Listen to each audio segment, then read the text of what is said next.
Ladies and gentlemen, please welcome the super middleweight contender. It is, of course, Mr. Alantez, sly as a fox. Alantez, welcome back on the show, my man. Man, it's great to be back, man. To be honest with you, it's great to be back in the ring. Great to be back on the show. Great to get everything going again, man. There we go. So, Tez, we last spoke back in December 2020. That's the last time that you've been on the podcast. I can't believe it's been that long. At that time, you just beaten Marcos Hernandez. Since then, obviously, you've had 3 fights, a win followed by 2 losses. Firstly, just in a nutshell, a real nutshell, David Morel-Tez seems like a special fighter, by the way. I feel like he is. I feel like he's a pretty great champion. You know, he's very talented, man. He's very talented. You know, he has a good command in the ring there and a good power as well. So he's definitely a force to be reckoned with. And obviously your last fight, I mean, I remember staying up late to watch it live. You flew to Canada to box Eric Bazinyan. You started the fight very well. You were getting the better of Bazinyan. A lot of people felt that way. As the fight went on, something seemed to change. Maybe you got a little tired. I'm not sure. Bazinyan got back in the fight, snatched a points victory. 2 of the cards extremely wide, unfair cards in my opinion. But talk me through that fight. What seemed to go wrong, Tez? So, you know, I went in there. I went in there, I feel like, with a great strategy. You know, being economical with my punches and everything. Just, you know, boxing and frustrate him. But around round 4, I hit a wall, man.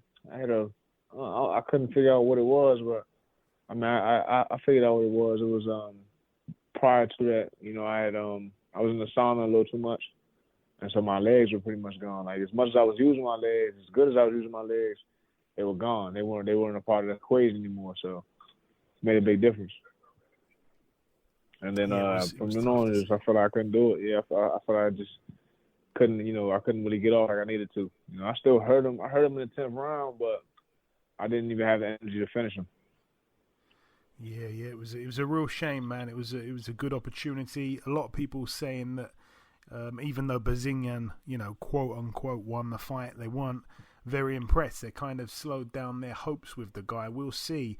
But yeah, you're back this weekend in Vegas on that Ramirez-Smith undercard. You'll be boxing Bektamir Melikuziev, Beck the Bully, they call him. What have you made of his career so far?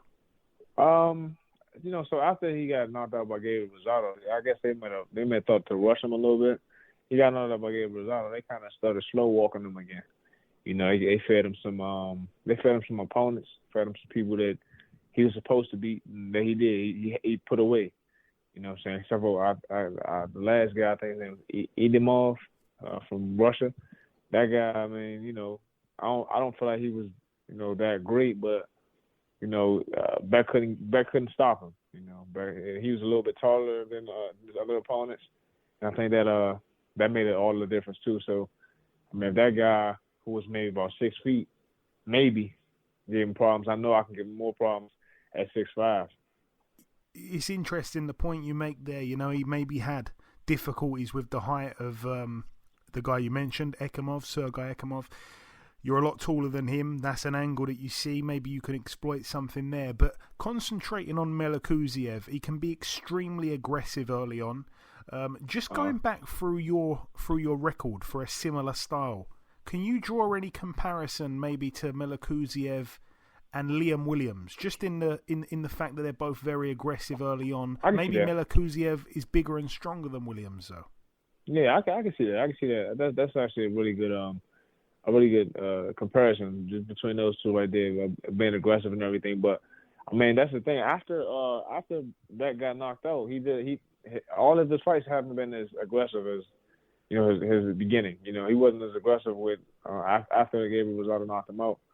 You know, I think that plays against him regardless. Though, you know, being overly aggressive is how he got caught with a shot, and that made him slow down a bit.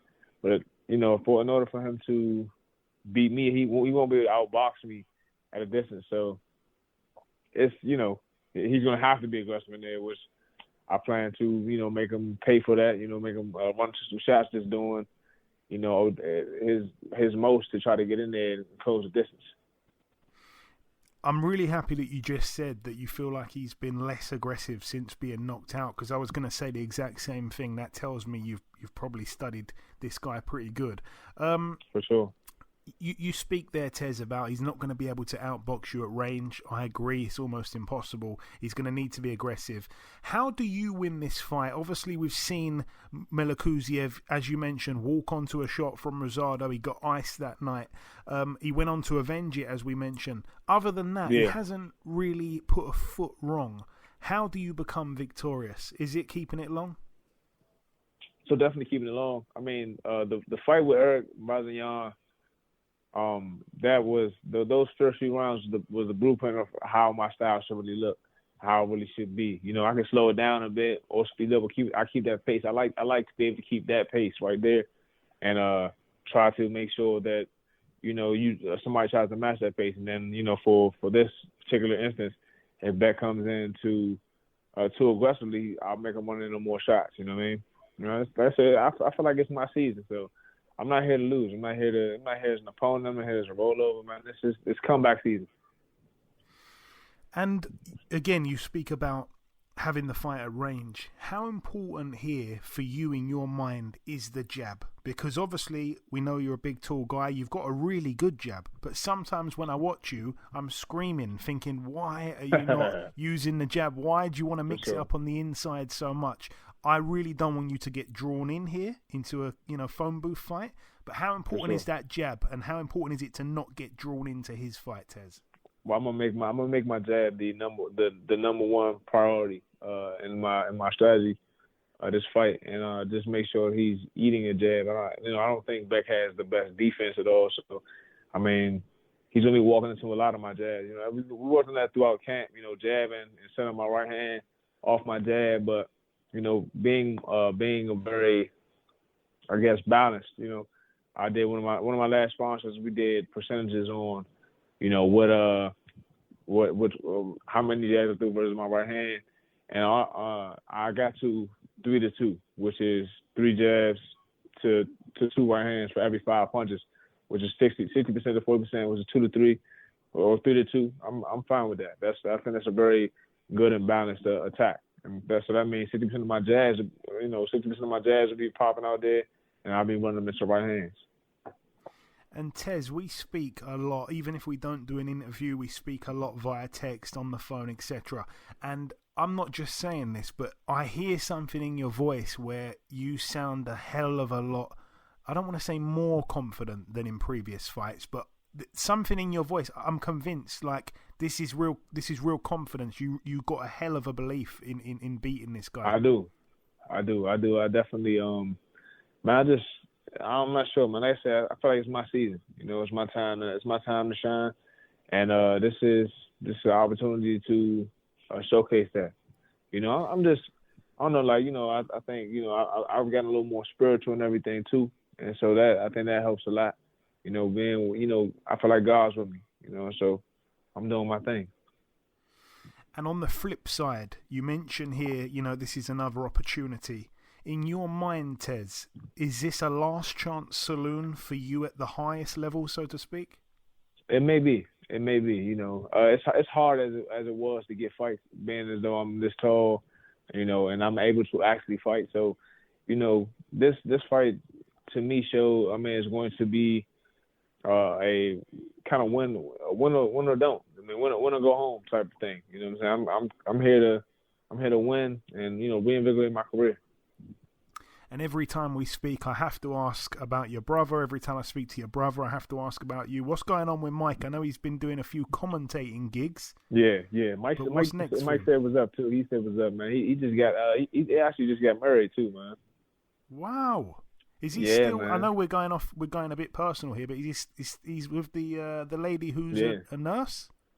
Yes, ma'am. Yes, sir. He's a doctor. She's a doctor. She's a doctor. Doctor. I apologize. Yeah. Good for him, man. That's all good. I'm gonna send him a congrats message. For sure. It's amazing, man. It's amazing. So, and he might. They're talking about him fighting too. You know, we just did the Team Combat League stuff together, and so, you know, that coming up with that momentum, I just want to end the year strong, and I think Mike may be fighting in November. Quiet as kept. We're trying to make some things happen for him to fight in New York. in November. So we'll see. And touching on that team, what's it called? Team Combat League, right? Yeah, for sure.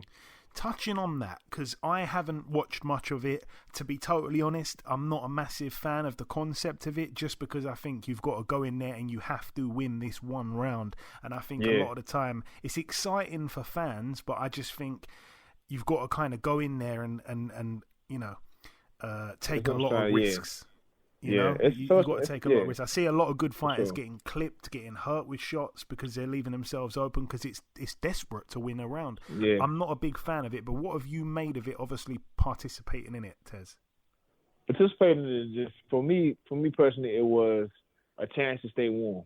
You know, you're getting hit with no headgear on, with small gloves on, and it is only one round, but it does teach you how to win a round. Like there are times in the fights where, you know, you need to swing the momentum, you need to sway the momentum. So maybe you do need to only win one round to, you know, make sure the judges see that, okay, I'm aggressive, I'm here, this and the third, blah, blah. But you never have to do it overzealously. You can always go in there and strategize and box and do what you need to do. My brother did that. I mean, I felt like sometimes they missed their mark. The judges missed their mark on that one, but you know, other times where it was very easy. Like for me, I think my very first fight was easy as pie. Just all I had to do was use my jab. They'd be like, man, throw your right hand. The guy wasn't really there for my right hand, but I just used my jab the whole time, used my distance, used my length, and I went around barely doing anything, barely breaking a sweat in there. You know what I mean? And so.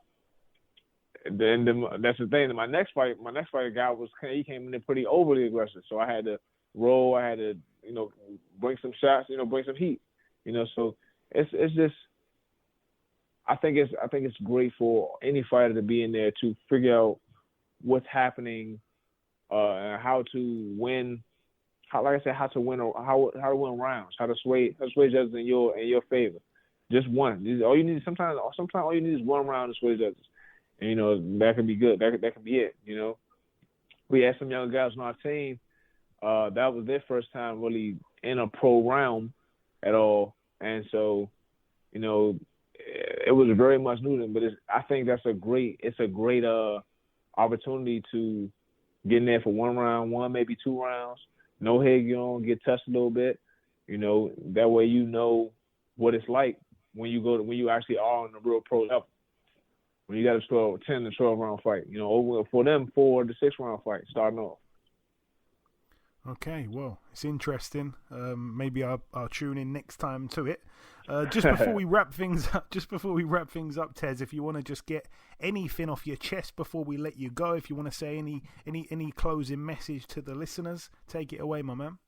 Man, for sure. Man, I just watch out. You know, this, like I said, we're in 2023 strong. You know, Foster and Sowers, I want you guys to keep watching out for us, man. We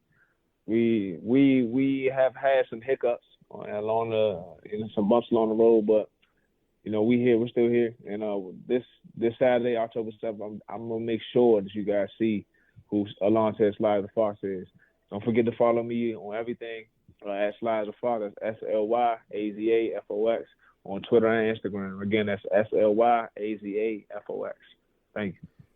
There we go. Go follow that. Listen, Tez, it's always a pleasure speaking with you, my man. Best of luck for Saturday, and we'll speak sometime after the fight. Thank you, sir. Thank you so much.